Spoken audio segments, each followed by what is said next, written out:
autorité ne peut produire un document attestant de la légalité, de la légitimité et de la normalité de la décision qui a arrêté de séquestrer Ousmane Sonko et de le mettre en résidence surveillée de manière tacite.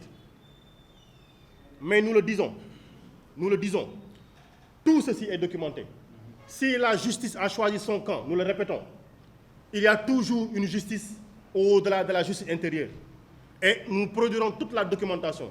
Nous leur donnons le choix, la liberté de nous apporter la contradiction. Nous leur donnons le choix. Ils ont leurs informations, ils ont leurs officines, ils ont leurs Israéliens, ils ont leurs milices, etc. Nous leur donnons la latitude de nous apporter la contradiction, mais qu'ils sachent que nous irons à la Cour pénale internationale et tout ce que nous allons dire sera documenté. Qu'ils continuent à nous mettre en prison, qu'ils continuent à nous tirer dessus, et qu'ils le sachent aussi. Quand on appellera à manifester dans 2 jours, parce que, je dis bien, le 25 juin, il y a eu appel à une manifestation, qu'ils soient prêts à gazer encore les militants et les citoyens épris de justice, qu'ils soient prêts encore à tirer à balles réelles sur la population, mais qu'ils sachent également que tout ceci sera documenté, à moins qu'ils ne commencent à enterrer les cadavres dans les rues pour éviter qu'on les voie. Et ils en sont capables. Je dis bien, ce jeudi 23 juin, à 11h à Paris, il y a cette présentation de la phase opérationnelle de la saisine des juridictions internationales contre la répression sanglante. Le 23 juin, un important rassemblement se tiendra par la diaspora sénégalaise et toute la diaspora encore y est invitée devant le parvis de la Haye, la cour de la Haye.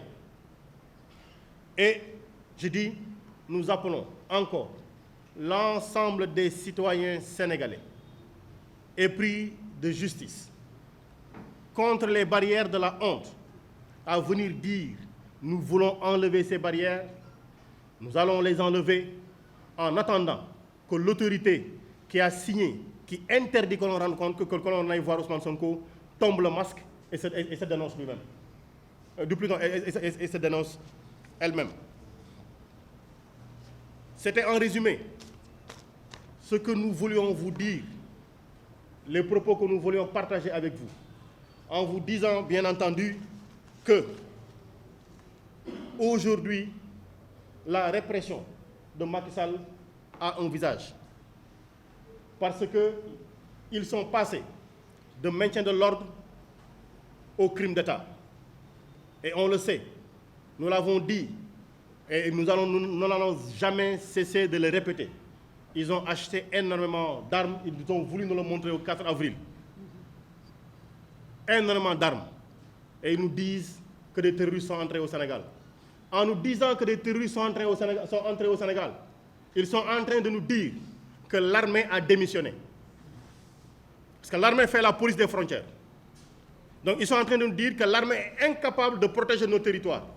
À partir du moment où le gouvernement officiellement nous dit que l'armée ne peut plus nous protéger, nous avons toutes les raisons d'être inquiets parce que le gouvernement vient d'acheter énormément d'armes et nous dit je ne peux pas assurer votre sécurité parce que des étrangers sont entrés ici avec des armes. Le gouvernement du Sénégal est en train de dire que les douanes sénégalaises sont incapables de faire leur travail parce que des étrangers sont en train de faire rentrer au Sénégal ici des armes. Jusqu'à la preuve du contraire, les seules armes qui sont entrées au Sénégal ont encore été commandées par le gouvernement du Sénégal.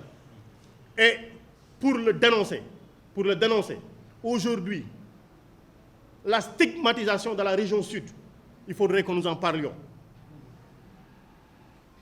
Le transport public ne roule plus, le transport maritime ne roule plus. Et aujourd'hui, il y a un ciblage que l'on fait des populations qui ont des noms en consonance de la région du Sud. Mais ça, le dire, c'est juste être redondant parce que l'ancien vice-président de l'Assemblée nationale avait déclaré que la Casamance, que les populations de la Casamance étaient des rebelles. Il l'a déclaré de manière publique. Le président de la République a dit, si vous voulez faire partie du Sénégal, votez pour moi.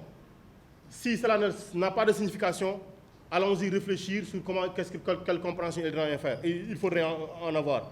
Et aujourd'hui, ce qui est en train de se passer n'est que la matérialisation physique et objective aujourd'hui d'une pensée qu'ils ont sur la région sud. Je sonne l'alerte pour dire le territoire du Sénégal, il est un est indivisible. Le peuple sénégalais, dans sa devise, c'est la commune volonté de vivre ensemble. Et cette commune volonté de vivre ensemble fait qu'il n'y a pas de Diallo, il n'y a pas de Badji, nous sommes tous frères. Il n'y a pas de Cissé, il n'y a pas de Ngom, nous sommes tous sœurs. Voici l'alerte que nous voulions sonner à la fin de notre propos. Nous vous remercions infiniment.